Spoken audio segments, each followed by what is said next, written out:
আজকে যদি কারো কাছ থেকে সাহায্য চাই 2 দিন পাবো, আর যদি একজন জীবনসঙ্গী বানায় সে সারা জীবনের দায়িত্ব নেবে। আমি ঠকতে চাই না, ভালোবাসে সারা জীবন তার পাশে থাকতে চাই, সেই যেমনই হোক, বয়স্ক হোক বা 10 বাচ্চার বাবা। প্রিয় দর্শক, আসসালামু আলাইকুম। সবাইকে স্বাগত জীবন গল্প অনুষ্ঠানে। ক্যামেরার সামনে দাঁড়িয়ে আছে একজন সাদা পরী আপু, তার সাথে কথা বলবো, জানবো তারই গল্প।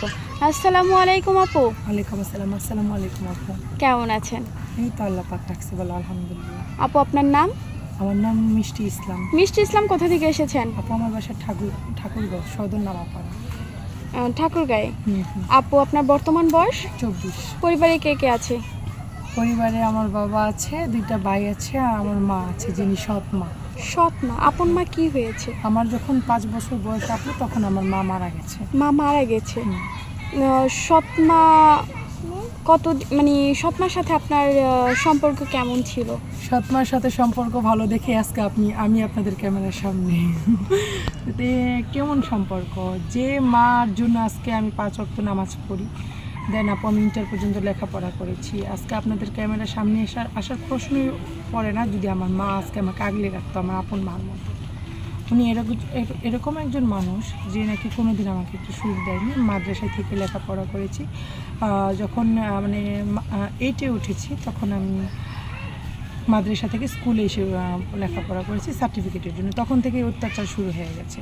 আমি কখনো আমার বাবার আদরও ভালো করে পাইনি। উনি বিয়ে করার পর থেকে মার কথা প্রচুর শুনতো, এবং কি বাসায় মাংস রান্না করলেও মানে একটু মাংস আমি পেতাম না, জীবনও খাস নাই, এটা সেটা অনেক কথা বলতো।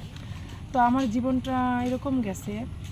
অনেকেই বলতো এলাকার যে আমার আব্বুকে বলতো, তোর ঘরে একটা সুন্দর পদ্ম ফুল ফুটছে, কিন্তু তোরা তার মূল্যায়ন দিতে জানিস না। গোবরে পদ্ম ফুল? হ্যাঁ হ্যাঁ, গোবরে পদ্ম ফুল, এরকম একটা। আচ্ছা আপু, কথা শুনলে অনেক কথা আসবে।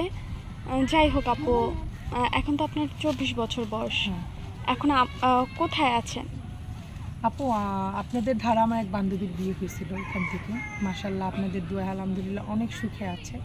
জানি এর কারণে আপনাদের এখানে আমার আসা, জানি আমিও একটা প্রিয়জন পাই যে নাকি আমাকে বিয়ে করবে, আমার সারা জীবনের দায়িত্ব নেবে। দেখেন আপনার কোনো আপত্তি নেই? আমার কোনো আপত্তি নেই। আমার মাকে আমি দেখাই দিব যে সৎ আপন হওয়া যায়, সৎ মা ও আপন মা আপন হওয়া হওয়া যায়। যায়। আপু, আপনার সাথে যোগাযোগ করবে কিভাবে? আপু আমার সাথে যোগাযোগ করতে হলে আপনাদের মাধ্যমে যোগাযোগ করতে হবে, আমাদের মাধ্যমে। সুপ্রিয় দর্শক, ওনার নাম মিষ্টি ইসলাম। ওনার বর্তমান বয়স 24 বছর। গ্রামের বাসায় ঠাকুরগাঁয়েতে। কেউ যদি মিষ্টি আপুর সাথে যোগাযোগ করতে চান, স্ক্রিনে একটি নাম্বার দেখা যাচ্ছে। এই নাম্বার ইমো হোয়াটসঅ্যাপ দুটোই আছে। ইমো বা হোয়াটসঅ্যাপ নাম্বারে আপুর একটি ছবি স্ক্রিনশট মেরে পাঠিয়ে দিবেন, অবশ্যই আমরা যোগাযোগ করিয়ে দিব। আপু, আপনি তো মাদ্রাসায় পড়াশোনা করেছেন, মানে আরবি লাইন সম্পর্কে আপনার আলহামদুলিল্লাহ মোটামুটি জ্ঞান আছে।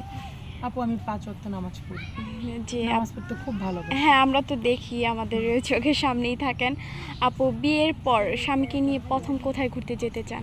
আমার অনেক ইচ্ছে যে আমার হাজবেন্ডের যদি তৌফিক থাকে আমি সৌদি আরবে যাব হজ করার জন্য। সৌদিতে যেতে চান? হ্যাঁ। আপনার মনের আশা পূরণ হোক আপু, ভালো থাকবেন। আসসালামু আলাইকুম। ওয়ালাইকুম আসসালাম। আসসালামু আলাইকুম।